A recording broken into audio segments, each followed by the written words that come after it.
There we go. So I mentioned to you that I saw the four episode documentary on the Tragically Hip and how it's Yes. really interesting in terms of like the really showed like the links to the career, the highs, the lows, the problems, the infighting, the successes. And hmm I asked you, had you ever had an experience, a bad breakup with a band? And you said once. So what was that like? Um, I don't recall you asking me if it was a bad breakup. What I recall is you asking me if I had like a band member who was an issue or, that sort of thing, really Okay. bad interpersonal issues. I'm trying to recall. I don't think there was ever a bad breakup per se. Um, the one issue that I came across in one band was one of my Seattle bands. The bass player, this was Mabel Dodge, the power trio that you seem to gravitate My towards. favorite of all your Out of bands. Yeah. Yeah, yeah, which is kind of funny Yeah. because there's not many people who would say that. But the bass player developed a pretty severe heroin addiction. Right. And I remember you saying that. I thought that there was an issue with hoi polloi as well.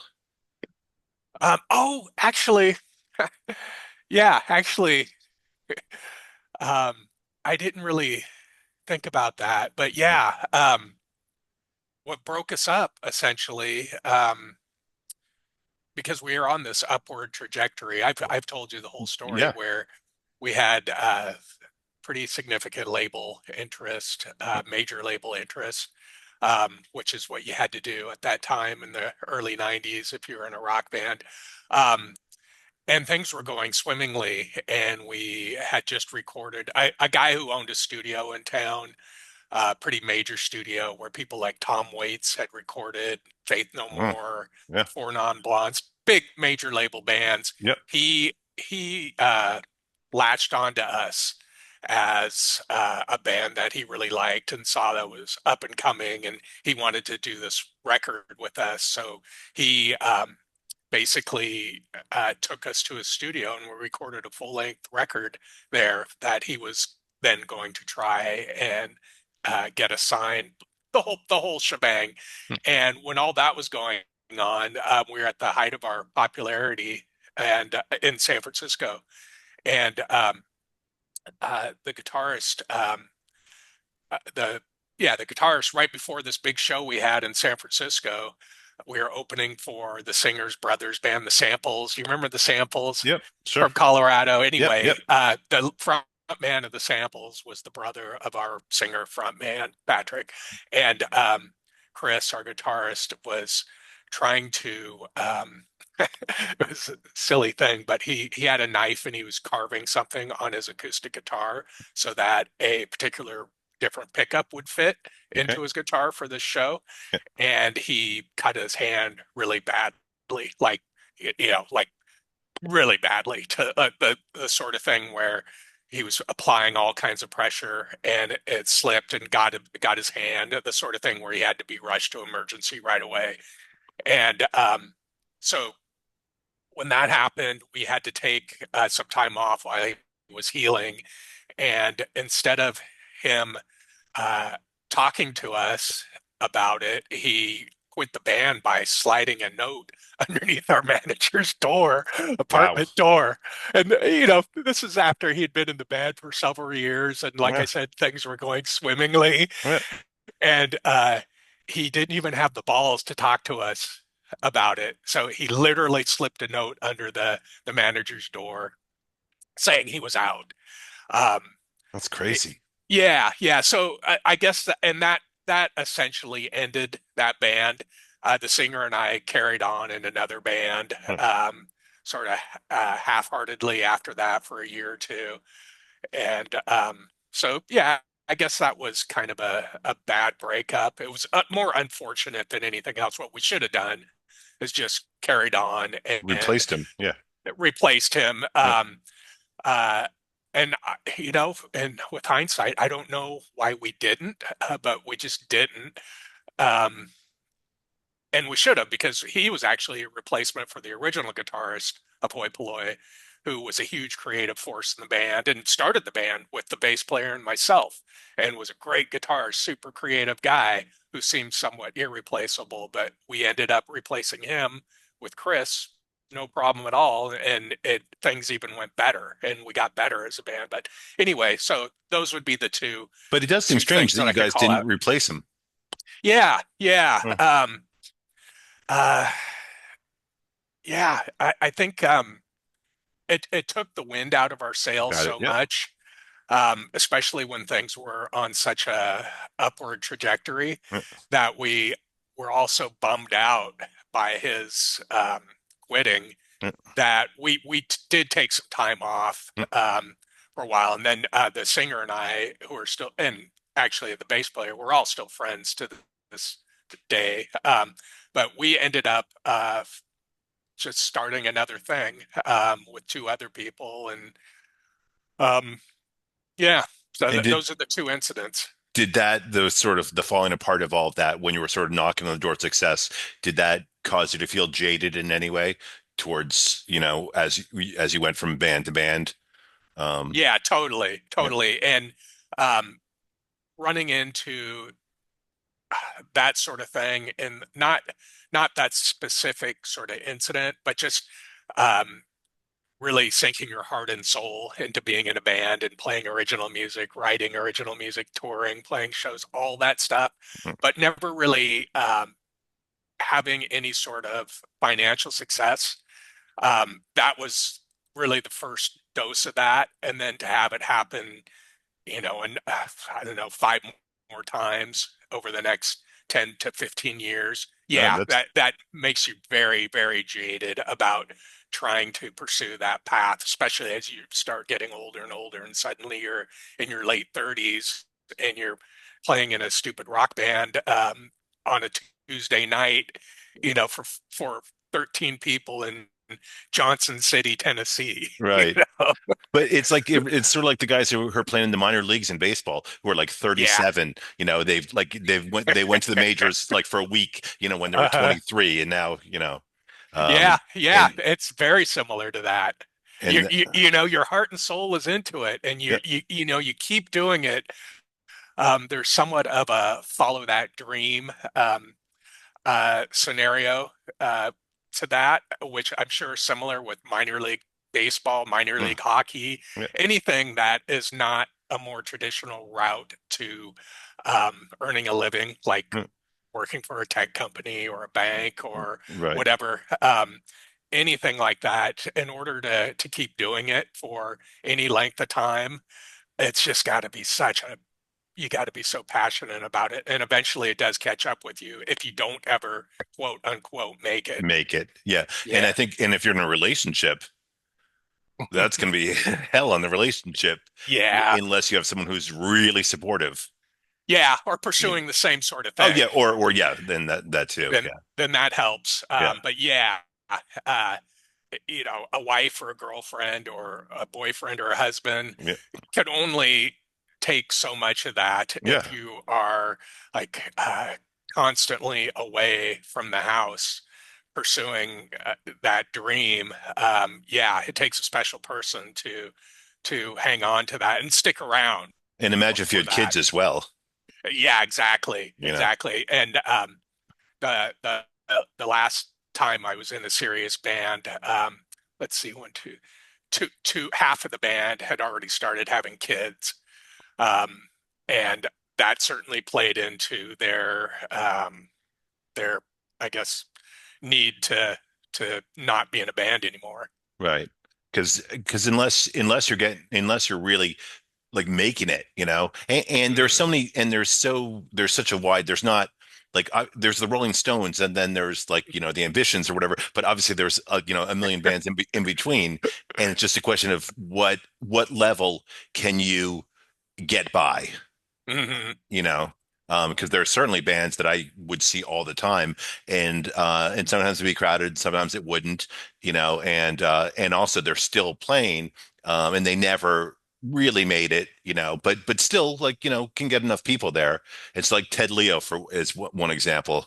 Ted Leo and the pharmacist. Yeah, who I really like, and Kim turned me on to them, Mhm. and sometimes, and so there were shows we'd see them, and they were packed, and then there were shows we'd see them, and it wasn't, and I don't think anything's really changed. He's been doing it. He's about to do one of those shows, those 20-year anniversary album shows, and it's like, wow, he's just still doing it, you know? Which I have a lot of respect for. I have friends. One friend in particular comes to mind who was part of that same scene that we had going in San Francisco. In fact, he played in we were in a band together for a while after Hoi Polloi, and he's still doing it, like touring around, still recording records and still playing. And to your point, though, a guy like Ted Leo, who could maybe tour the country and fill up 200 person clubs. A person like that is more than likely not making their living Right. That's what I'm with that. They thinking. probably have a day job, Yeah, which is such a shame because it's so hard to make a living as an artist, whether it's music or painting or writing or whatever art form it is. You have to get, I'm assuming anyway, you have to get to such a high level of financial success before you can make a living doing it. And it's a shame because there's probably so much great art out there that isn't seeing the light of day because of that. sure. What for you was the deciding factor of, you know what, music is now my past. I'm done with this. Um, the other three people at Sushi Robo saying we're done. Got it. Okay. I was the only one who still wanted to Wanted to continue. go. Yeah. And that was shit. That was after we had been at it for about 5 years or 5 or 6 years. It's 2005. So God, it seems like it was a lifetime ago.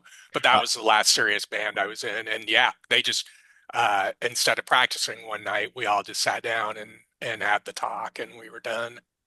and although they were not my favorite band of yours, because the music just wasn't my sort of music, Mhm. I'm really glad for Sister Robo because that was the one time I get to see you play.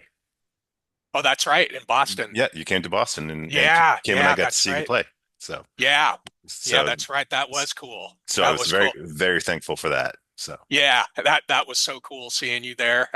You and Kim there. yeah, After numerous shows where attendance was pretty sparse. Although we had just come off playing the Knitting Factory in New York yeah, City, which was kind of a big deal for yeah, us. That's a sure. pretty prestigious club, and it was Yep. a great show. And what was the name of the club in Boston we played? Do you remember? I believe you played the Middle East. Okay, yeah, that sounds familiar. Yeah, Yeah, yeah. that was it. That was And that it. was a club that Kim and I went to all the time. And so when like not Uh-huh. only were you coming, but you're playing the Middle East, and we're like, okay, great. That was just perfect. Your Uh, stomping grounds. yes. I mean, there were a few clubs that we went to, but that was the one that got the bands that we liked most often. Sure, So, sure. Um, um, so to your point about, or you know, along the lines of what we're talking about, um, a band like Tender Sticks, for yep, example. yep. So to me, they're what's one of my favorite contemporary bands for sure. And in fact, just yesterday I got an email from them. They're doing their first tour. They're playing some shows over in the US here for the first time in many a moon. And I got tickets to go. One of their shows is in Chicago. They're playing like six different cities in the US. One of them happens to be in Chicago, which is, oh, good for me. So I got a ticket to see them. And this is an example of the only show I will go to these days. It's in this old theater, old ornate theater that seats about, I think, maybe 1,000 people at best.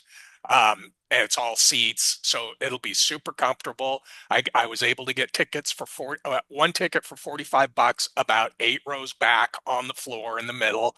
So it's just Nice. like, just, it's perfect for the sort of thing that I will still make an effort to go to. Because you know how we were talking about how much effort do we make to go to Right. shows anymore? Not as much for sure. That's a perfect example of You, everything is to my liking for and that, and I'm you'll there do in it. a heartbeat. Yeah. So you're not coming here in February for the Blue Oyster Cult concert. Is that what you're telling me?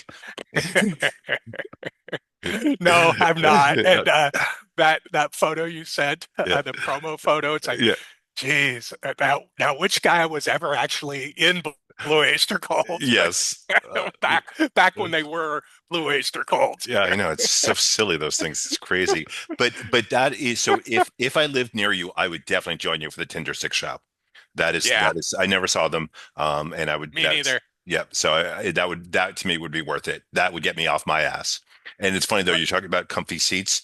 I don't know how many concerts you ever saw because Kim and I would see shows everywhere all the time, no matter what, was going on. And Right. anytime we saw a show in a church, boy, after 2 or 3 hours of sitting on a pew, did my ass hurt. As bad as like standing on concrete for 2 hours, maybe There, even worse. there was one show we went to. It was outside. It was in like at a part of the zoo in New Orleans, and so we had to sit on the cement. It was Oh, Jason Marsalis, and he had this drum thing, and it was awesome. It was a great show, but oh my God, did my ass hurt after that show.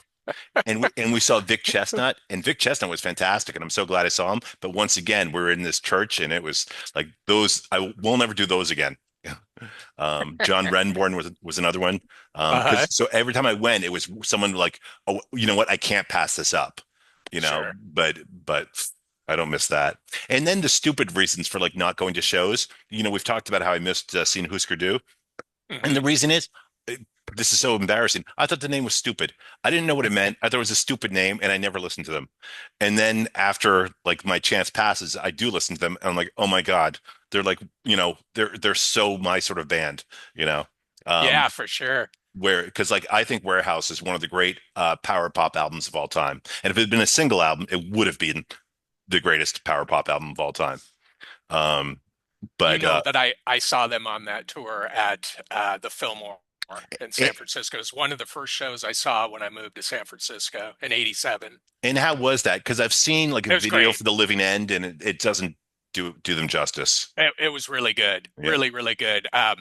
They came out and just started playing Warehouse in its entirety. They did probably the first half of it, yeah, and I think what they were doing is, and they probably did this. There was a certain amount of spontaneity involved in these shows for that tour where they'd come out and play song after song in order off that record until it felt like they needed to go elsewhere and right. maybe play something from another record. So it was probably the first third or half of Warehouse. They started playing some other stuff and then they went back to it. And it was at the time, I thought it was one of my favorite shows ever for sure. And that's one of those things. So I didn't move to San Francisco until I think 1990 or 91. And that's one of those ones where I would have needed you to tell me, You Ken, better go. we're going to this. Yeah. And so, and I would have gone. And I did see some shows. I know they ended up being terrible, but in the beginning, as I've said before, No Doubt was really a great band, like their first album, and Hmm. and I never heard of them. And a friend there said, oh, "We got to go." And Veruca Salt opened, and I didn't know them either. Hmm. And it was a great show, but I wouldn't have gone if someone hadn't said, like, "We're going." Hmm. Um, and for the most part, when people have done that, I've it's worked out. It's been good. Every now and then, someone says we got to go, we go. I'm like, okay, that was terrible, Yeah, but for the most part, usually if it's somebody whose taste you trust and hold in high regard, then usually they're gonna know, and you're gonna know that they're gonna know that they're not gonna steer you wrong in and that sort of situation. so when it comes to recommendations, I always say I don't recommend stuff just because I like it. Hmm. If I'm recommending something to you, it's not just because I love it. It's because I love it and I think you'll like it. Because Yeah, there's definitely stuff I like, which I know that's not going to be your thing, whether it's a movie or an album or, whatever, or a book. So when I recommend stuff so when I recommend old 97s, they didn't do it for you. I thought they would, as opposed to, you know, and again, it's not like I thought it was awful or yeah, anything. yeah, That record I got, mm, our CD, mm, it's just. It didn't move me or it didn't resonate with me clearly as yep, much as it does with you. yep. But one thing about taking recommendations, especially about seeing shows for bands you're not necessarily familiar with, it takes a real open mind to allow yourself to go to the effort of going to a show for a band that you're not familiar with.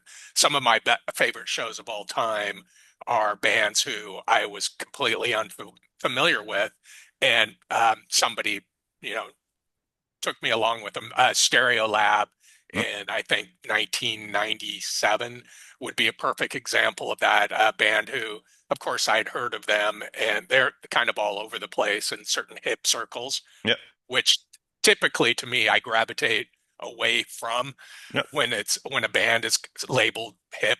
Um, but my friend Arthur took me to see them or didn't take me, but said, "Hey, this is a band I think you're really going to like." And it was at the Showbox in Seattle, which is a great venue in Seattle. No seats or anything. It's just again, it's an old dance theater. It was Yeah. like a ballroom dance place back in the early 1900s. Now it's a venue and has been forever. But anyway, and we got really high right before they came on, and to this day, that was one of my best concert experience ever. Still to this day. Yeah, and that's the cool thing about like just taking a chance. That was the Hmm. greatest thing about the South by Southwest festival every year that Kim and I would go to, because every place like you've got a badge or you've got a wristband and you can get into every club in town.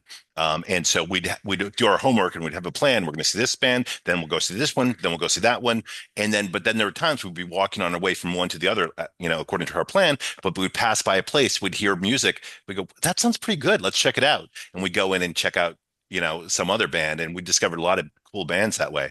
As we say, we chase the shiny object. Yeah. And that's where I first saw Carbon Silicon. That was Mick Jones' last Uh-huh. band after Big Audio Dynamite. Uh-huh. And saw so many bands, and saw bands from all over the world.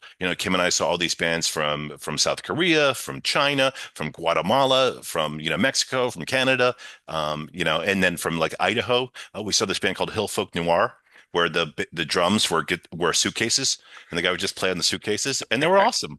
Uh-huh. And so and there were also shows that weren't, but that was the thing. Also, you could also walk out and go to the next one. Yeah. And so you know, The and, exploration and discovery is that process can be so rewarding. and it was so good there because as opposed to let's say at ACL Fest or Jazz Fest, where if you're going to leave one area and go to another, you better be determined because you're fighting a throng of people to get from one place to another. And even South by the last year we went 5 years in a row, I think. By the last year, it kept getting 20% more popular, 20% more popular, 20, and by the end, we're like, okay, we're done.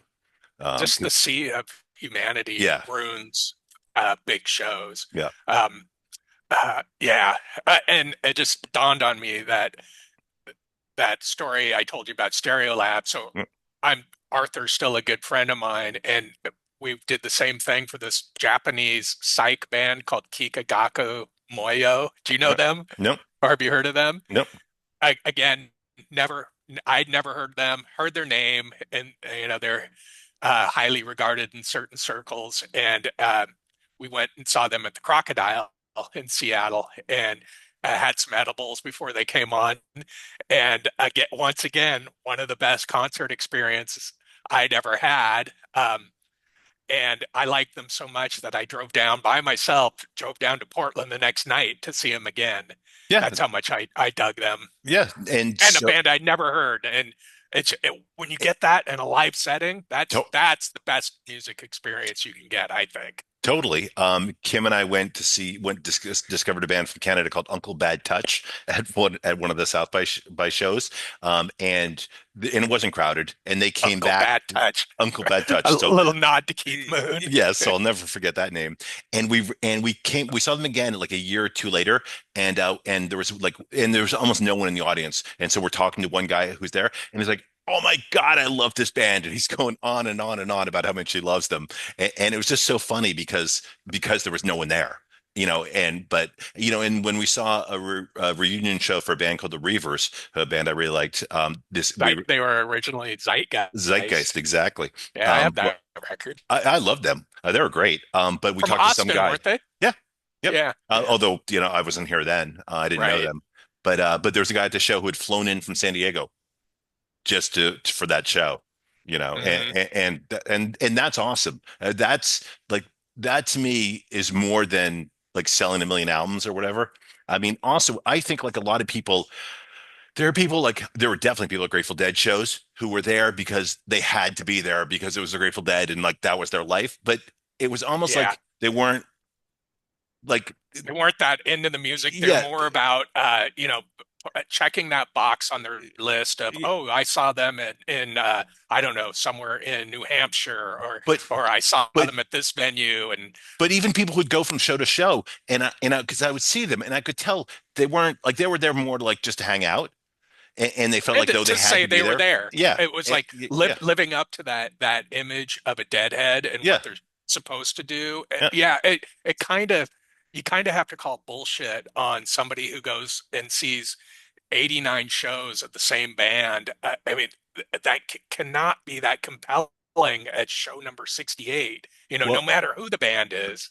I will say that's the one thing that I really liked about the Grateful Dead in particular, and Springsteen to a lesser extent, but similar, is if you went to 68 Dead shows in a row, it was a different set list every night.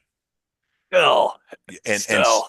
but that's awesome. You know, if you go to 68 Rolling Stone shows in a row, it's the exact same set list. Maybe there's one change, Mhm. and so I always like that.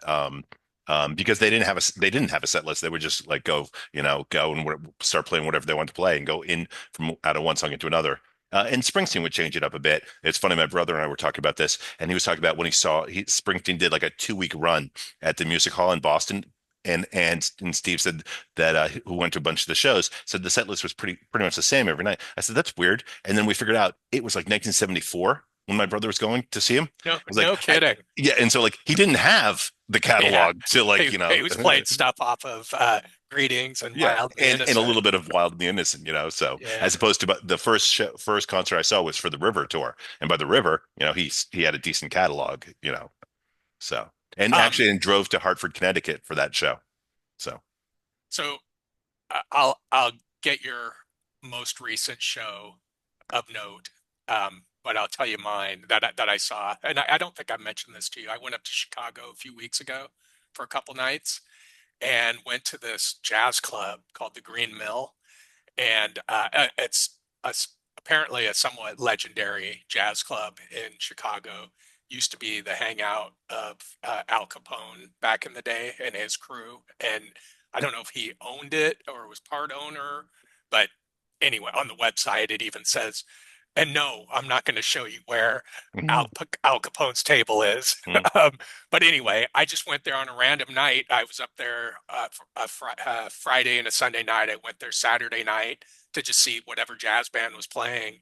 And I'm telling you, this band I saw just pretty much blew my mind.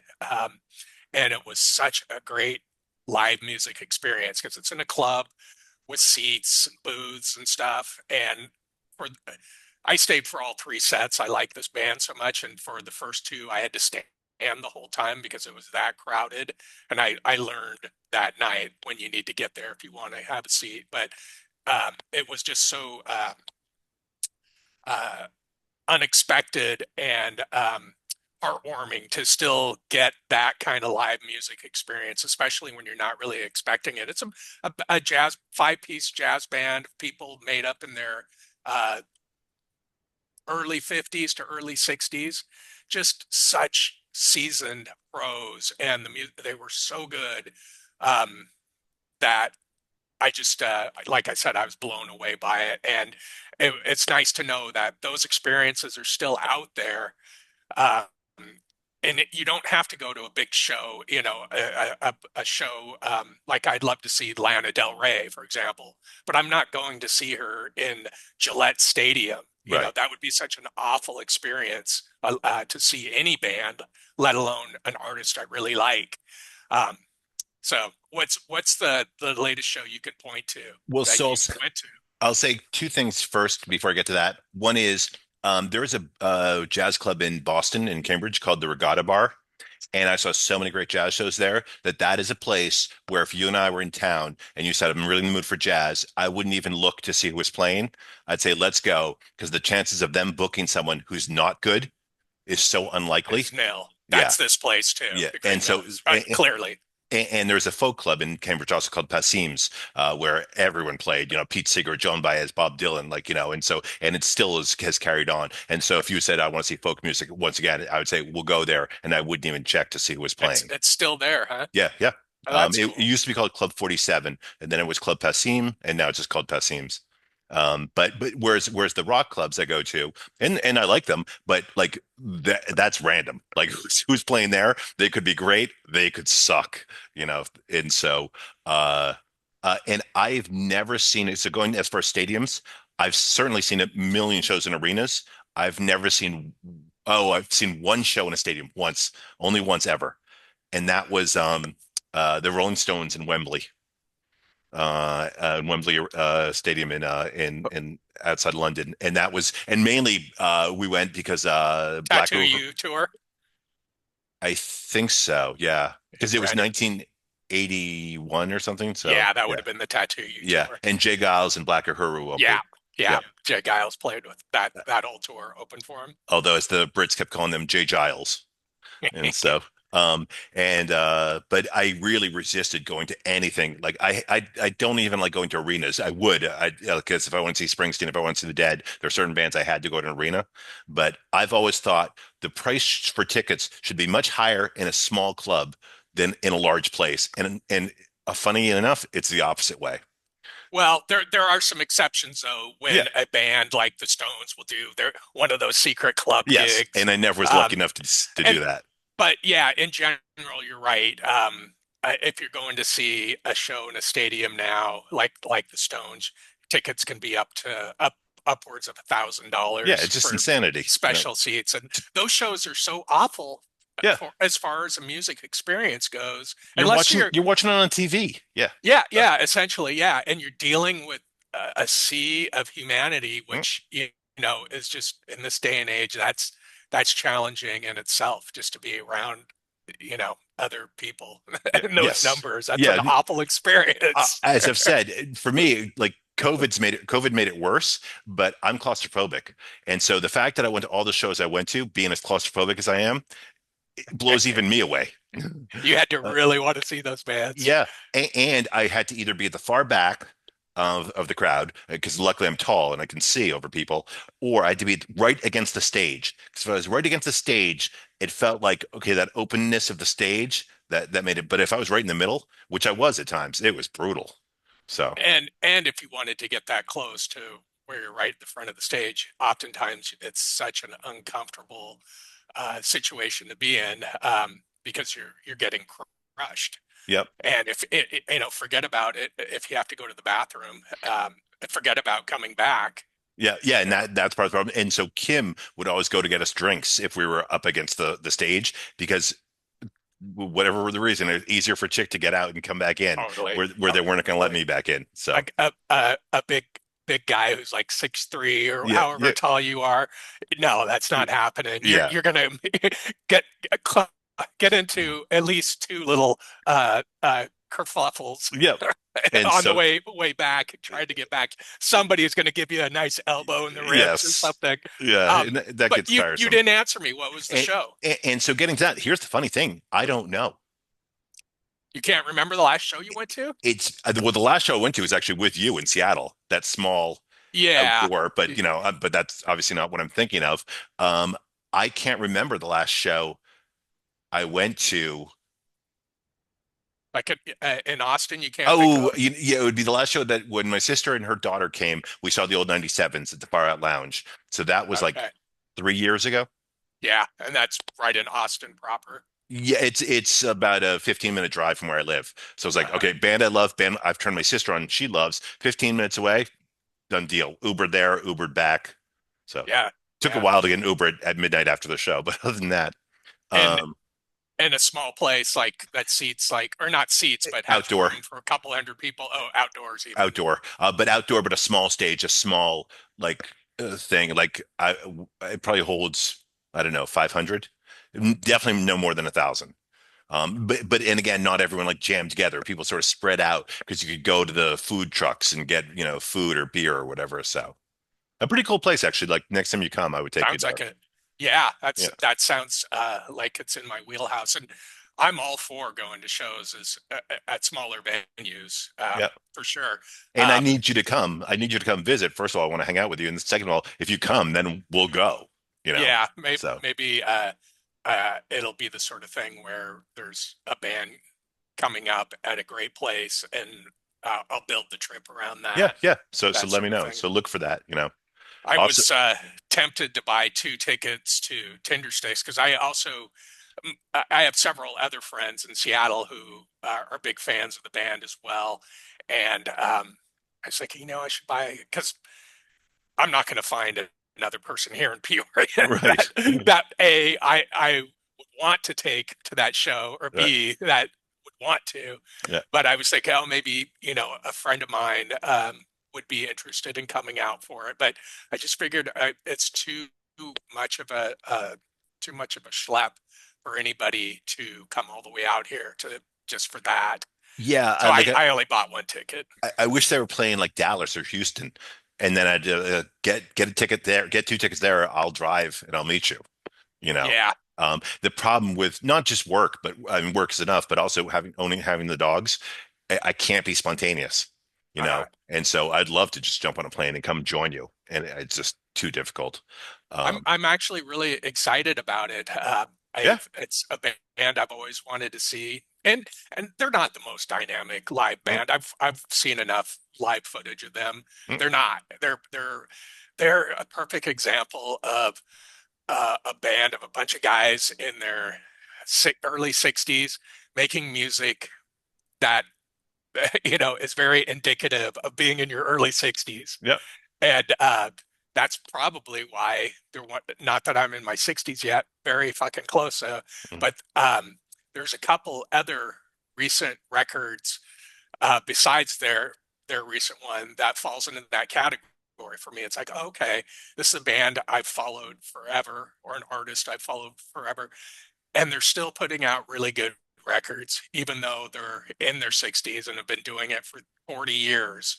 Um, uh, the latest Peter Gabriel record uh, is like that for me. It's amazing. And that guy's been at it for more than 40 years, oh 50 yeah, years, yeah, 60 years yeah, at this point. He's got yeah. to be in his late 70s. But his latest record, and it's not his best record by any means, but I'm telling you, the guy, he sings like he did when he was 25. His voice is still that good, which is rare for somebody at that age. Compare Robert Plant now to Robert Plant in 1973. Peter Gabriel, this latest record of his, the vocals are so good, they sound like they could have been recorded by him in 1973. And it's a record that it's so indicative of a guy that age still putting out music, still cares about it, still passionate about it. And some of it is so fucking good. And it just kind of blew me away how good it was. Some Oh, of it. I'm not that surprised because like if you said name someone who was most likely to fit into that, Peter Gabriel's definitely always been extremely passionate about music and and what he does. And I've liked a lot of the stuff he's done, and there's stuff I haven't liked as much. My sister's a big fan. I really like those first couple So Peter. ask her if she likes that latest record Okay, of his. we'll I'd be do. curious to see what she Yeah. has to say if she's a big fan. Yep. Um, I like the first two or three Peter Gabriel albums, which I think are all called Peter Gabriel. yeah. And those are really good albums. And I like, I'm not a Genesis fan, but I really like Lamb Lies Down on Broadway. Mm, There are just certain bands. It's like I don't know why, but like I'm not an AC/DC fan, but I love Back in Black. I'm not the biggest Run DMC fan, but I love Raising Hell. And